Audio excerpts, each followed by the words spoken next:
more people, as you might imagine. The attendance figures for these meetings tends to fluctuate. I was just saying that we had over 100 people at the Finchhampstead meeting, and previously I've had upwards of sort of 30 or 40. Today, for some reason, this evening, it is less. I will continue, despite that, to have these public meetings. I think it's extremely important that I do. I'm increasingly told that MPs are not accessible. Well, I'm accessible this evening. I made myself available to have questions on anything this evening. If anybody had any casework, they were free to bring that as well, because a member of my staff is present for that reason.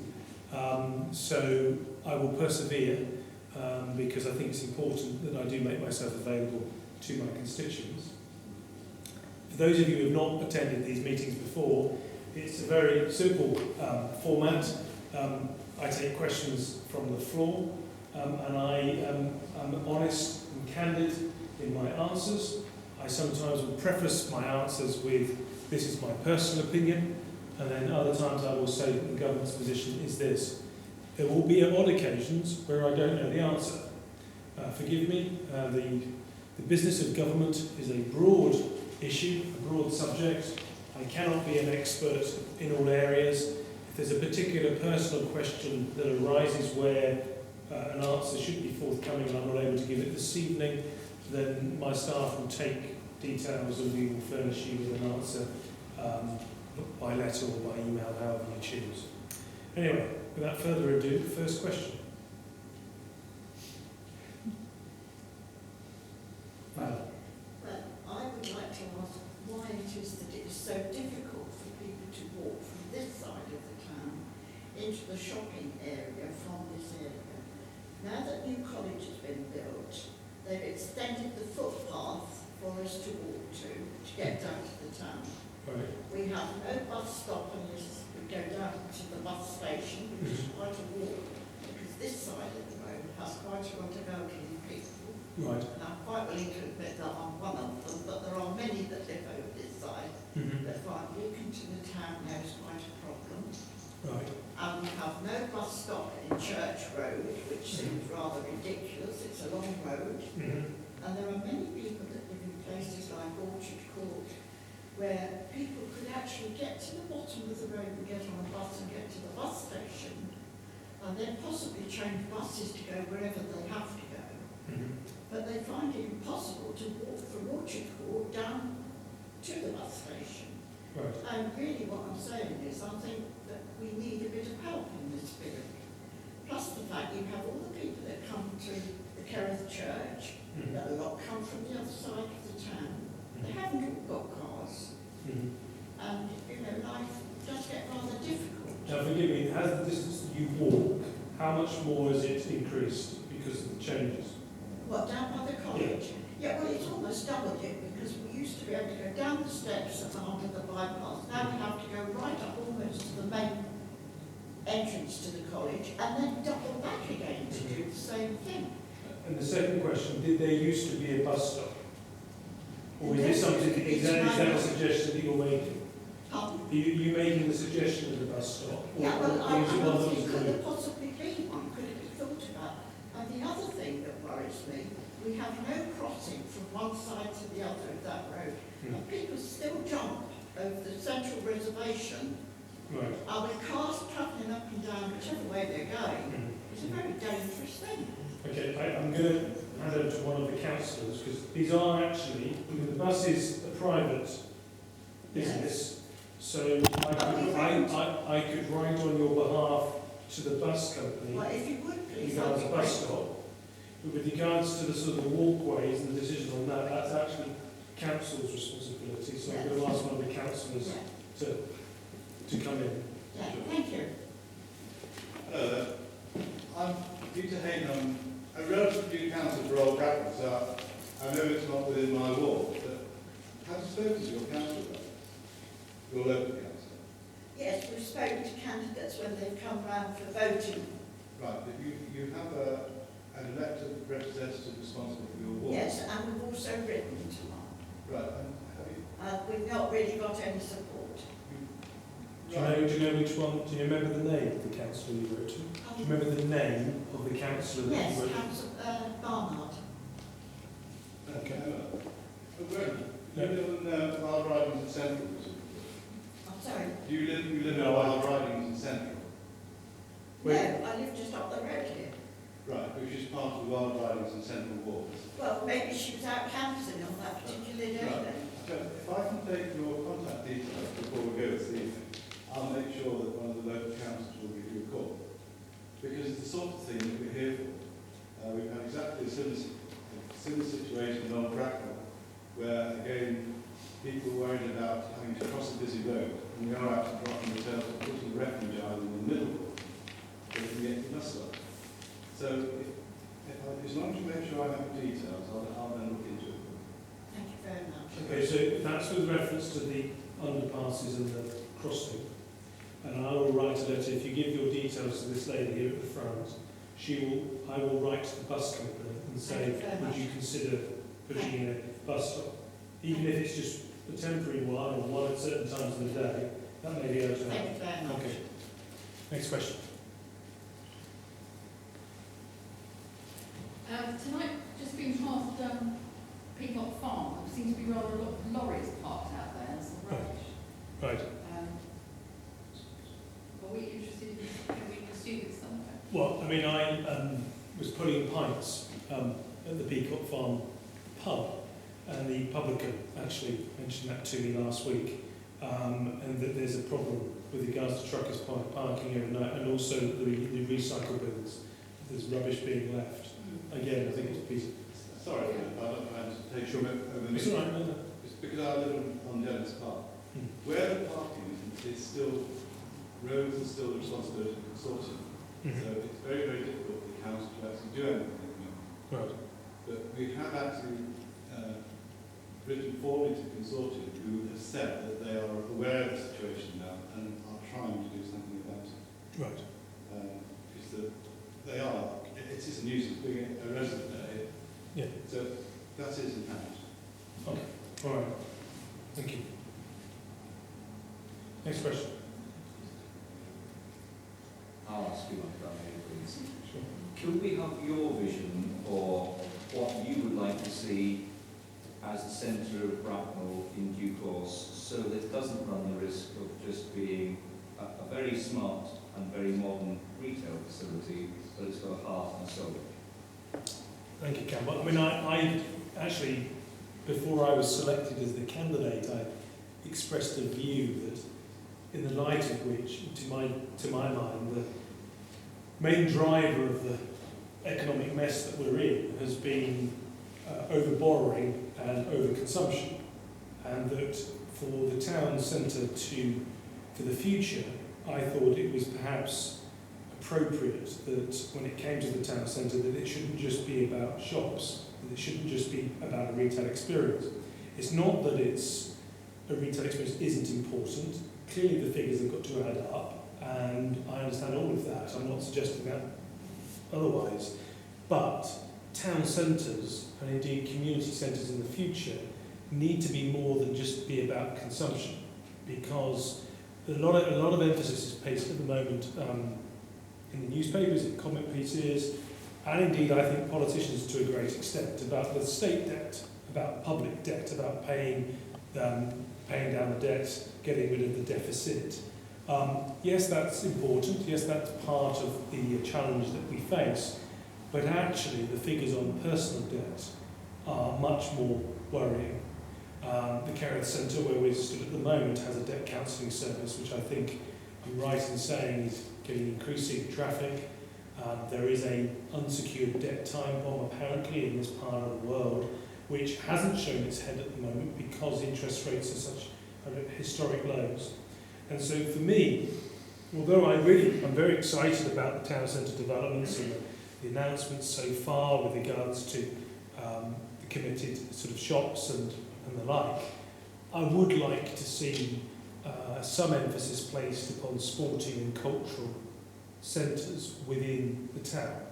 At the moment I'm pursuing the possibility of, I I don't know how successful I'm going to be of trying to find some space for what's described as a 3G football pitch, because I'm doing some work with the Football Foundation, which is a charitable foundation funded by the Premier League and the FA and government. I'm on record in the past of mentioning suggestions of museums and art galleries and the like. There isn't, as I understand it, I stand to be corrected, a Berkshire museum. There is a Hampshire museum, but there isn't a Berkshire museum. Why should there be a Berkshire museum centred in Bracknell? We're pretty much at the centre of Berkshire. Seems like a pretty good location to me.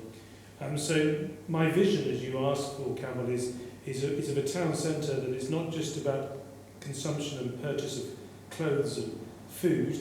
It is also a place where families and where people go to enjoy other things in life as a community. And I hope that can be incorporated. I recognise that the bills have to be paid, the figures need to be balanced, and all of those things. But going forward, we need to wean ourselves off, just a slight extent, off this belief that consumption is king, that consumption and the accrual of material goods is the only purpose of life. Because I think the last 10, 15 years have shown us that maybe we got the balance slightly wrong.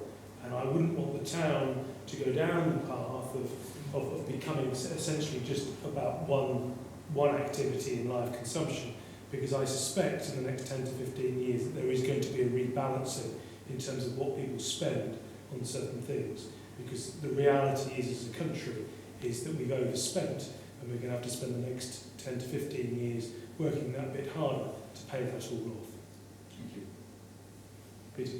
On that final note, is this your third party conference you've been as an MP now? Yes. Are we allowed to ask you a midterm report? First, the conference, I thought it was a good conference. I thought that some of the speeches made were important. I thought the PM's speech yesterday was the best he'd given, probably since he was elected the leader in 2005, am I right? And so I thought it was a good conference in that regard. I think political conferences, they're going to have to revisit this idea, because I think the problem for members of political parties, and this I think applies to the Labour Party conference as well as the Conservative Party conference, is that they don't get to participate in the way that they once did. It used to be that you could put motions on the floor of the conference and debate the motion. And I think it stopped in about 92 for the Conservatives. I don't know when it stopped for Labour. And indeed, and this probably will be the only time you hear me compliment the Liberal Democrats all evening, they actually still retain that. And it's an admirable feature of their conference that they do discuss motions. Now, the problem for the Liberal Democrats is that every year there's some nutty motion put on the floor of the conference, which always gets reported in the media. And I think that's to be expected, and I don't think we should be scared of the fact that somebody might come along with something that on the face of it is rather foolish. Actually, I'm quite happy just to accept that that's what it's like. That's the nature of political discourse. I think we should go back to that. I liken it rather to private members' bills for MPs like me. Private members' bills, for those of you who don't know, rarely get on the statute book. But every so often, they do. And the one that currently is the best bet is Gavin Barwell's private members' bill on mental health. And it would appear that he's actually going to get this slight change in the law on mental health on the statute book. Now, for all those private members' bills that don't make it, you always have this sort of sense that you're going to be the one who might just get some law passed. And the same should be, I think, for motions at political conferences, be it Labour or Conservative or Liberal. Yes, the great majority will bite the dust. They will not be practical, they will not be acceptable. One, there may be some wisdom from Torquay, or some wisdom from Wansbeck. Some chap or lady might come up with something which no one else has thought of, a very small policy that could actually affect quite significant change. And I think we should be courageous enough as a party, brave enough as a party, to accept the silly nonsense ones that are going to get reported in the media, but just that one gem that comes along, and then the membership will think, well, okay, there's a purpose, a reason for turning up for conference. Because at the moment it's a bit of a jamboree for lobbyists, and I go along because I can find it interesting, attend a fringe meeting or watch a speech or whatever, but it could be so much better, is my belief. And when we ask ourselves why political party membership is hemorrhaging everywhere pretty much, except in America, bizarrely, but that's a different debate, it might be because being a member of a political party has ceased to be that worthwhile. And maybe we need to give a bit more back to the membership. So that's what if I ever have any say in these sort of things, I would lobby for that, encourage that, because I think political discourse is where the strength of democracy emanates from. So I think anything that can improve that must be a good idea. Chris? Just to continue on the conference side, was there any contribution or item of the conference that you felt was particularly inspiring or encouraging? I would say that the content of the leader's speech said to me that the days of a sort of homogenised, centralised battle of politics, where it's like arguing the toss about little things, little differences between Labour and Conservative, is over. I think his speech was clearly different in its philosophy than that was presented by Ed Miliband. So I think this sort of Blairite era of clever positioning and triangulation and the Labour Party just tacking slightly to the left of the Conservative Party and the Conservative Party tacking just slightly right of the Labour Party, I think those days are numbered. I think we're now going to enter a phase where there is a clear two-party system and clear choice between two visions of how the country should be run. Some of that is I guess it's the reality of the third party diminishing on the national scene, which I think we're seeing evidence of. But I also think it's because the challenges are so profound, so deep, and it's not just economic. You could say it's about the environment, it's about Arab Spring, it's about, it's lots of different things. There are so many difficult things on the horizon that politics it matters more. And I think the participation in the democratic process is going to increase, and I think that's going to lead to a somewhat polarisation of politics. So ultimately you will get a choice now, instead of the sort of the lazy sort of cynicism of you're all just the same.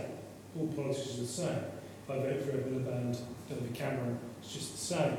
Now, to be honest with you, I think to a certain extent politics had become like that. There was very little difference between the parties' positions, and if you compare it to, say, the 70s, where there was a distinct difference between the Conservatives and the Labour, there was socialism and then there was conservatism, there was a clear difference. I think we're now entering a phase again where politics is going to become more clearly divided, and I, for one, am quite pleased about that, because I think it will also stimulate more interest and more participation in the democratic process. I think I look around the world and I see countries like Greece, for example, which lots of people talk about. The Greek democracy is under profound threat at the moment, and they've not been democratic in modern Greece for very long. And I think that those of us who adhere strongly and believe strongly in the democratic principle, I think I want to see Britain's populace more engaged in the business of politics. I recognise my responsibility in that, but I also think events are going to help that process, because suddenly things have got serious, and I think the broader public recognise that, even if they don't turn up and see it, but they do. Next question. I've got one again, if I may. Yeah. How does an MP get his or her head round foreign and defence policy and stuff that happens abroad to work out how much money needs to go into that against what all MPs know about, which is their own backgrounds and their own constituencies? It's a great question, because I think the challenge that I've encountered I mean, it's. I don't want to overplay this because I've already found in the first 2-3 years of being an MP that the minority voice tends to be the loudest, and so I don't want to suggest that this is the majority view, but there is a perception that some people have that I am the MP for Bracknell, and that Bracknell is my responsibility. And although that is true in that I'm involved with what goes on in Bracknell, and that it is the people of Bracknell that deliver me to Westminster in terms of their voting, I actually have a responsibility, I would suggest, to have a national, and indeed, as you allude to, an international perspective. The Member of Parliament for Richmond in Yorkshire, I suspect, is expected to understand about Richmond and Yorkshire.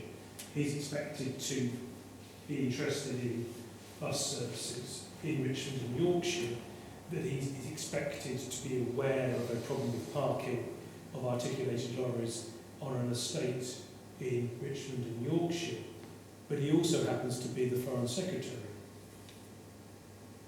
So when you turn on the television and you're worried about what's happening in Syria, and when you're worried about what's happening in North Africa, and when you're worried about potential collapse in whichever country it is, be it Russia, indeed be it China, the person who's standing in front of you on that television screen, speaking into that microphone about those global issues, is also expected to field questions about the bus services in Richmond and Yorkshire, and parking problems and articulated lorries.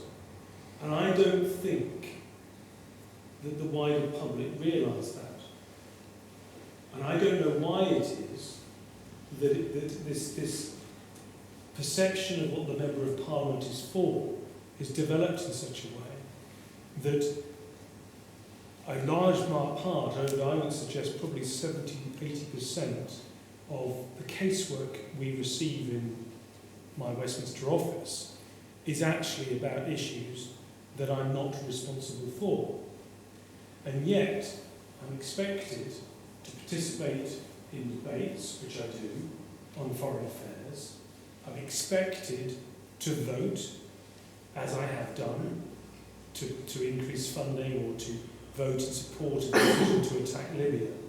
I'm expected to have perspective on all of those things at the same time as being the MP for Bracknell Forest, which, by the way, I'm not. I'm the MP for Bracknell constituency. And I know that most of my colleagues have this problem up and down the country, and it's something which I think that the electorate need to reflect upon this, because there are plenty of democratically elected people up and down the country who are doing a good job dealing with local government.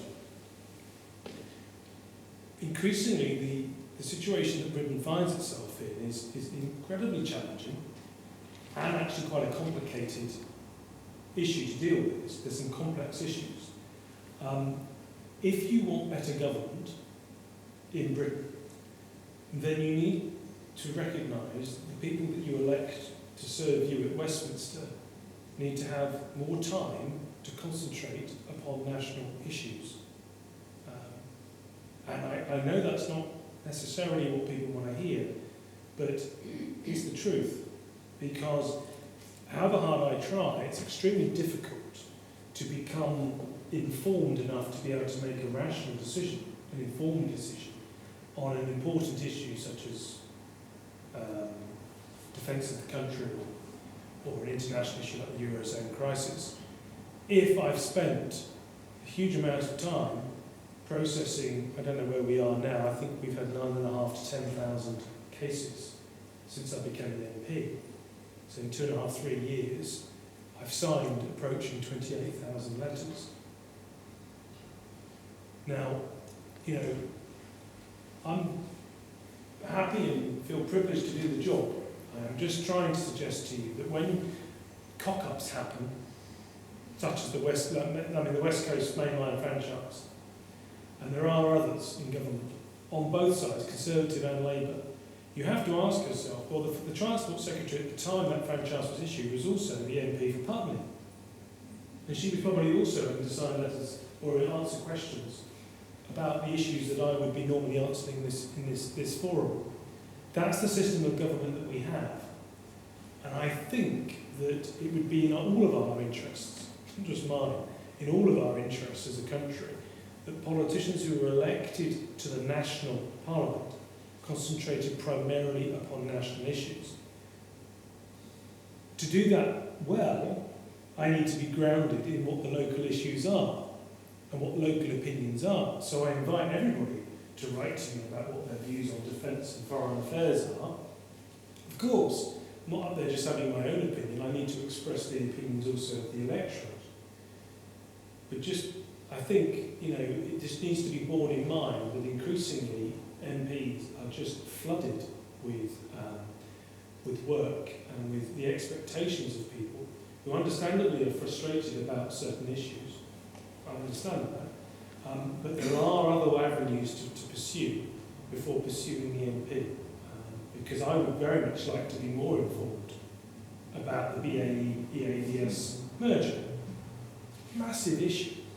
I mean, we were the creation of a massive organisation business, the biggest manufacturer in Britain.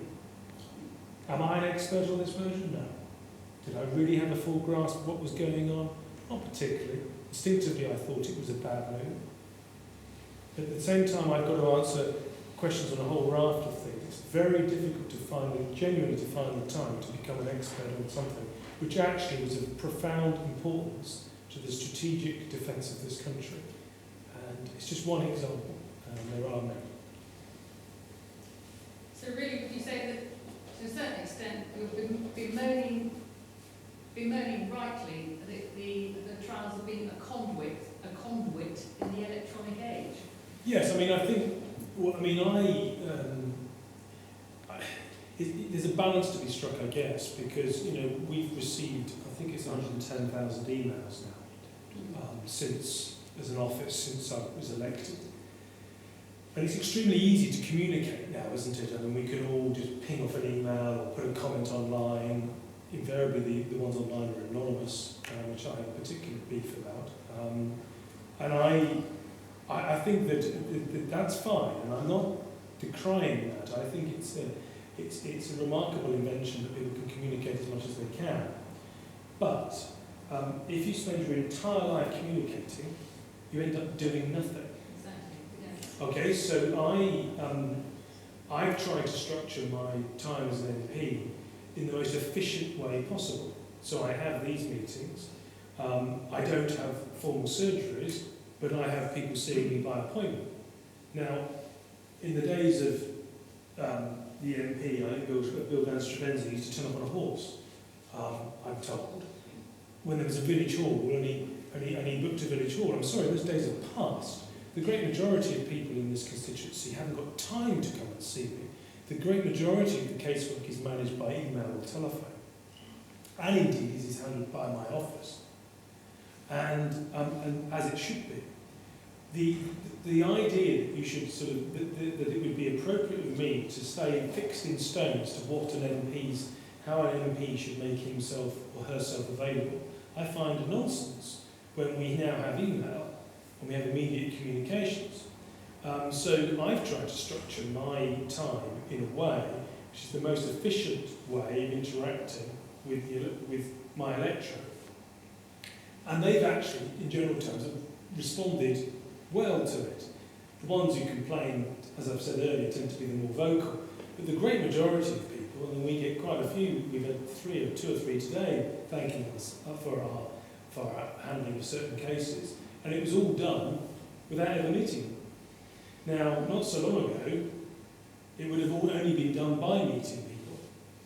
I choose to meet people in this type of environment. I choose to meet people by knocking on doors on a regular basis on a Saturday morning. And then where cases need to be, where there's a personal touch, face-to-face looking in someone's eyes, I see them in my office in Bracknell, and they get given an appointment. And anybody who asks for an appointment gets an appointment. I mean, that's the way it works. But it gets reported as he doesn't do a surgery. I mean, with respect, and representing a local newspaper here, I mean, a number of times I have heard that, read that in that newspaper, in your newspaper, or in other newspapers, saying he doesn't do surgery because I've got scanner. It's actually untrue. But what can I do about it? I have to try and just persevere and try, with the weight of demand which has gone up in this Parliament, apparently, according to experienced people in Westminster, it's gone up by 7 or 8%, the demand upon MPs in terms of casework.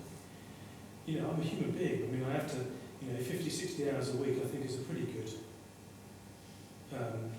amount of time to be given to a job.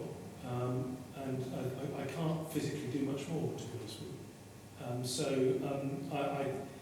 I think it's difficult because I know the electorate get frustrated, particularly at times of economically tough times. They get quite upset and everyone's quite stressed at the moment and quite anxious, and I'm sympathetic to all of that. But there's only so much one could do, and one has to do it in the most efficient way possible. So is the long-term answer to better educate people about the role of an MP and national and local government? Yeah, no, I mean, yes, Cameron, and that's why I changed my website recently. And you will see that there's actually a role of the MP as a tab on the website, and there's all manner of ways to communicate with me. And there's also a sort of updated sort of data section where you see graphs and figures about workload and how many letters. I'm constantly pouring out information to the electorate. Now, the point is that how many people are looking at it? But it's there. And, I've done that. I might add that's been privately funded. It's not being funded by the taxpayer. I've done that off my own bat. Because in an attempt to try and say, look, this is actually what I do. Because I actually don't think that people know what I do. I mean, I sort of recognise that. It used to be the MP could get away with popping down 4 times a year, and people were blissfully ignorant of what their MP actually did. In today's world, it's all on television, it's online, and people want to know. They're cynical because of the MP's expenses scandal. They're cynical about things as a natural starting point, and so therefore I felt obliged to say, well, actually, I do this. So every single committee that gets filmed that I'm participating in is on my website. Now, I'm not expecting people to plough through select committees unless they're having trouble sleeping, but it's there. And you will see that actually the work of an MP is pretty diverse. The other thing I've been doing is I've instituted I think you might know that, internships where people come up for maybe a couple of weeks just to sort of shadow me and find out what the job's like. It's a way of giving people some work experience at Westminster. And it's been quite intriguing how each of them individually have said the same thing at the end of their fortnight, which is they had absolutely no idea what I did, and now they knew, and they were going back to tell people what it was like being an MP. So that actually is also helping the process. But look, Rome wasn't built in a day, Campbell, so I recognise that it's going to take some time. And some people aren't going to be happy whatever I do, that's life. But I hopefully, by the end of the sort of first term of office, that there will be a broader sort of understanding of what I do and indeed what I should be doing. Because the issues on the national stage and the international stage, I should have time to deal with them and think about them at length, because I think it's in the interest of everybody that parliamentarians do that. And I don't think, in fact I know, that parliamentarians don't have enough time to do that. And I don't think that's in the interests of good governance in this country. So I'm trying to do it as much as possible. Peter? Can I also speak on behalf of your one person responsible for the whole constituency? Yes. Very often, so is it possible for you to have a detailed local view? And that's where people like us as local council